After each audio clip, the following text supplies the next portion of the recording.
Mga kagulay, isang magandang umaga at welcome back nga pala ulit dito sa aking channel.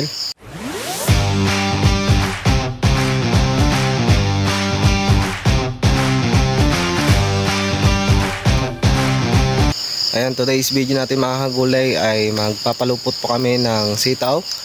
At ito nga yung aming inalagaan ng Growers Bet 1000. So ito na po ikalawang palupot niya. So tinatawag po dito sa amin ay koronahin. Ngayon din mga kagulay, magagrass cutter ako at may dala akong gasolina dito. Ayan, magagrass cutter ako dito sa aming maliliit na sitaw, yung nakatanim po sa may talungan dahil medyo madamo na yung gitna. Medyo marami kasi nagtatanong at maraming nag-aabang dito sa update ko sa sitaw. So sa mga nagtatanong kung gumagamit na ba ako ng mga insecticide doon sa aming sitawan, dahil gumagamit na kami ng Growers Bet. No, kasi mga kagulay, yung Growers Bet kasi ay medyo madalang siyang i-apply sa ating mga gulayan. Kaya mga kagulay, medyo nasanay tayo sa madalas sa pag-i-spray. So sa ngayon, malaki po ang tinipid namin sa lason, malaki po tinipid namin sa abono. Kaya mga kagulay, sa mga gustong sumubok itong Growers Bet, pwede nyo po akong i-PM sa aking Facebook account at hanapin po yung Elmar TV Buhay Bukid. At pwede rin po sa may TikTok mga kagulay, mahanap nyo rin po ang aking account doon. Sa lason naman mga kagulay, talagang malaki ang tinipid dahil ang ginagamit ko na ng mga lason yan medyo mahihina na, hindi na katulad dati na malalakas at medyo may presyo na mga lason. So sa ngayon, konting lason na lang at puro paamoy na lang, pabugaw na lang. So kada 5 days kasi ang apply nitong Growers Bet, kaya medyo hinahanap nating mga katawan yung pag-i-spray ng palagian. So ngayong araw nag-a-apply po ako ng mga insecticide, pero mga 24 hours bago ako mag-apply insecticide para po hindi po mamatay yung mga microorganism na karga nitong Growers Bet. Kaya hinahayaan ko po muna siya, kaya medyo madalang din yung aking pag-a-apply ng mga lason. So hindi po katulad dati na mahal ang mga binibili kong mga lason. So punta tayo doon sa aming sitawan para may pakita ko sa inyo. And so ito yung aking araw-araw na aking dinadaanan dito. So medyo ito nga mga kagulay yung aming ginawa pa nitong nakarang araw dahil nasira ito at naanod. So nagtulong-tulong kami para magawa itong daan na to kasi medyo malayo pagka doon pa kami umiikot. Tatawirin namin tong ilog na to. So medyo malayo naman sa area ko tong ilog na to, kaya lang talagang dadaan tayo dito at di mawala yung talagang dadaan tayo dito at kailangan may tulay. Lalo na sa mga kasama na makakatulong dito sa aming pag-aalaga o asikaso sa mga tanim namin na sitaw. So makikita nyo pala mga kagulay na medyo luminis siya. Yung ibang water lily halos nawala dito sa area na to dahil nga pinagtatanggal namin. Ang sumisira kasi sa tulay yung mga water lily na inaanod. So minsan tumataas to at umaabot dito sa may tulay. Talagang sa lakas ng tubig nitong nakakaraang araw ay talagang inaanod din itong tulay na aming tinatawiran. Yan nga mga kagulay, dumating na nga itong ating mga kasama nga magpapalupot dito sa may sitaw. So lapitan natin sila. Ayan, so ito na po mga kagulay yung aking Emerald Star. So ito nga pala mga kagulay ay nasa 4 weeks old na Emerald Star. Ito yung nauna kong tinanim at ito po ay nasa 7 kilos.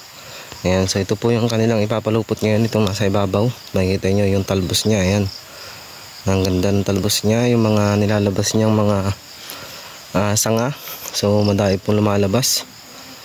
Ayan, lagi yung tatandaan mga kagulay, pa nag-apply po tayo ng Growers Bet, kailangan po lumipas po ang 24 hours para po hindi po agad mamatay yung ating mga microorganism na laman ng Growers Bet. Yung sila po ang kumakain ng mga sakit. At syempre pagka tumatama po sa mga lupa, mas maganda po na bata pa lang mag-apply ng Growers Bet para tumama po dito sa kanyang kalupaan kasi nagtatanggal din po ng asim ng lupa. So parang soil conditioner na rin po yung Growers Bet. So all in one na po siya. So andito tayo sa ating mga kasamahan na nagpapalupot. So ganito na itsura nila pagka napalupot na. Ayan, so yung ibabaw. So makikita nyo sa kanyang dahon na malapad tsaka makintab.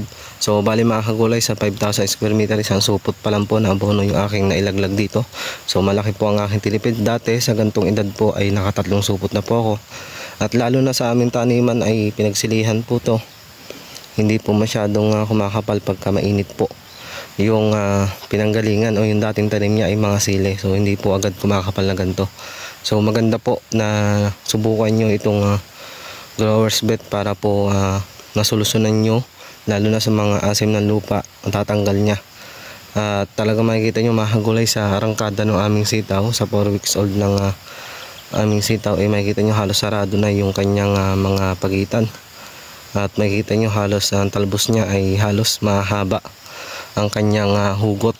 So makikita nyo kasi sa pagitan ng kanyang dahon, ayan, so mahaba. So dito mga kagulay, meron na rin siyang mga pamulaklakan. Ito, so mauna kasi magbubunga dyan yung ilalim. So sa 4 weeks old na yung mga kagulay, sa gantong edad, so yung mga dati kong tanim na sitaw hindi po ganto kakapal. Ayan, so yun yung mga kasama natin. Ayan, mga nagpapalupot na sila. Bali, anim po sila na nagpapalupot dito sa Corona hen. So sa ilalim wala naman masyadong paluputin na dahil na ano na to, napalupot na nung nakakaraang linggo. Ayan, so ito mga kagulay, abangan yung update ko dito kasi dediretsuhin ko yung paggamit dito para po mapakita ko sa inyo kung okay nga ba sa sitaw itong Growers Bet 1000. Ayan, so kita nyo sa talbos, talagang kapal, at yung kanyang dahon na talagang makintab. So all in one na kasi siya mga kagulay dahil ito ay parang may fungicide na din, at sa kanyang NPK naman mga kagulay sa nitrogen, ayan, meron din po siya phosphorus at saka sa kanyang potassium.